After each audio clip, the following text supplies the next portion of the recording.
Listen to fate's dying echo. Summon Death's shadow. Now, fall into infernal abyss. Sylus Silverwing Fiend 5-star companion's main attribute is defense. For battles, try equipping memories with talent defense. They'll always have higher defense values compared to other memories of the same level. And make sure to choose protocols that give high defense. Talent defense memories with higher defense will give us free damage boost to weakened. Highly encourage you to do this whenever possible. Without further ado, let's get started with his mechanics.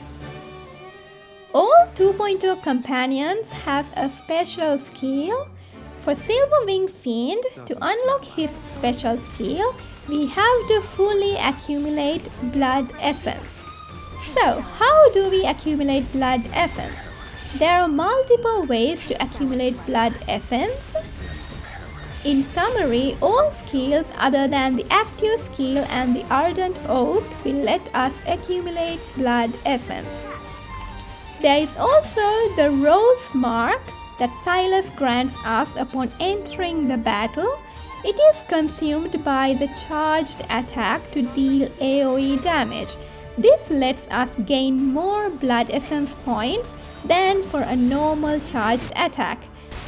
This Rose Mark can be recovered in 10 seconds, but single basic attacks can speed up this recovery.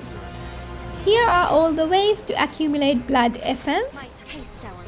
Next, I want to talk about a special state with our exclusive weapon's active skill. Casting the active skill will apply Bloodrose Scent state to us. In this state, we become unstoppable. In other words, we won't be interrupted by enemy attacks. And the damage we deal will be increased. This state lasts for 8 seconds. We'll have this visual effect on us. And also we have this indicator for the 8 seconds. We can have this state with Rose Scent active skill and also with the Rose Rain active skill, which will appear in the Crimson Bond state, which I'll talk about later in this guide. Now, as this state deals more damage, it is favorable to use the resonance while we are in this state. Also, consuming the Rose Mark with the charged attack should be done in this state for maximum damage. A mini rotation for this would be first the active skill to apply Bloodrose Scent, followed by the resonance.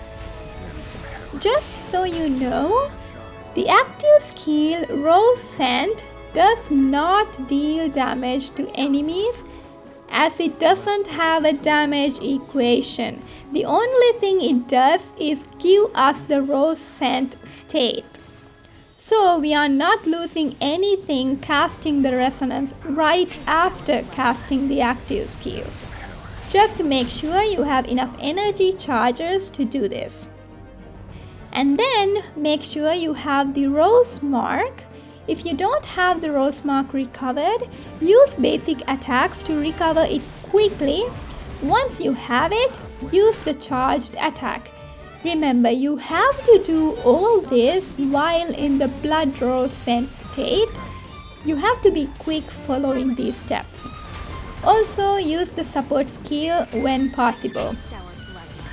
As you follow this rotation, the second time you use the resonance, you will have accumulated enough Blood Essence to cast the special skill Blood Pact. This is where MC and Sylus have the Crimson Bond. This state does not have a time limit. It's different from previous companion special skills if you're familiar about them. This state ends only when we use the Underworld Rift skill. The Underworld Rift replaces the Resonance skill when we are in this Crimson Bond state. We cannot use Resonance in this state which means we have to use the resonance right before using the special skill. And let me tell you, timings are so important within this state, because once the Wanderers become shielded again, we won't be able to inflict much damage to them in this Crimson Bond state. So let me explain what we have to do here for maximum damage. When we enter into this state, Sylus will apply Bloodrose Seed to one of the enemies. Our basic attacks, charged attacks, and the active skill will let us transfer this Bloodrose Seed to another Wanderer, and also will stimulate this Bloodrose Seed to grow into a Blood Rose. Each of the Blood Roses within this battlefield will increase the damage of the Underworld Rift skill. A max of 2 Blood Roses can exist at once. The easiest way to bloom a Blood Rose is to use the Bloodrose Rain active skill. Specifically, holding down this skill button will fire 8 bullets at the enemy instead of 6, which will stimulate this Bloodrose Seed to bloom into a Blood Rose. This active skill replaces the Rose Scent active skill, and as I said before, this active skill will also apply Bloodrose Scent state to us, which increases the damage we deal. This skill does not consume energy charges. It has a cooldown of 4 seconds, and each time we use it, its next cooldown increases by 4 seconds, which is very inconvenient for us. As timings are so important within this Crimson Bond state, we can use the cooldown of the Underworld Rift as the indicator for how long we should be in this Crimson Bond state, because its cooldown matches the enemy's weakened timer. So what we have to do is we have to bloom Blood Roses before the recovery of the Underworld Rift and use it as soon as it's recovered. If we are to use the Bloodrose Rain twice to bloom the Blood Roses, normally its cooldown will be higher than that of the Underworld Rift's cooldown. Now this is not a problem for R1 and above, because it immediately refreshes the cooldown of the active skill. You can learn more about this in the rank up benefits section.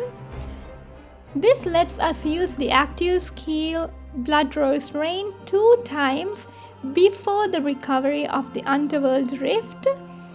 It guarantees that we'll have 2 Blood Roses in the battlefield. For R0, or when using this companion with another solar pair, the best way is to have just 1 Blood Rose, because we are having a very tight time limit here.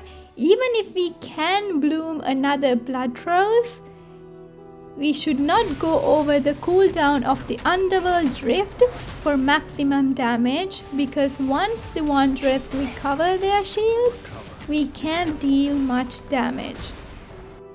As you can see, we cannot use the support skill within this Crimson Bond, but when the Bloodrose Seed blooms into a Blood Rose, Sylus automatically casts Crimson Void, where he triggers Rose Thorns. This is the same attack as consuming the Rose Mark with the charged attack. And then when do we use the Ardent Oath?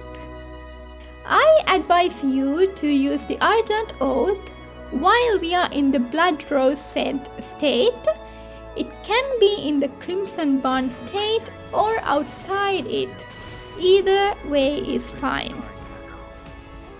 For R2 and above, prefer using the Ardent Oath in Crimson Bond. We will deal more damage. You can find more details in the rank up benefits section. Listen to fate's dying echo. And these are the benefits of ranking up this solar pair. Remember to take advantage of these bonuses, you have to equip both this solar pair and this companion to the battle. When you equip another solar pair, you'll only be able to get the base bonuses written here in black. And that's all about Sylus Silverwing Fiend 5-star companion. If this guide helped you, don't forget to like and subscribe to my channel. There will be more combat guides and tips coming soon. If you're unfamiliar about battles in Love and Deep Space, you can check out my combat guide series linked here. You can also find it in the description. You'll learn all the basics needed. Also check out the battle guides for other companions. I try to keep them as simple as possible for everyone to understand. And see you in my next guide.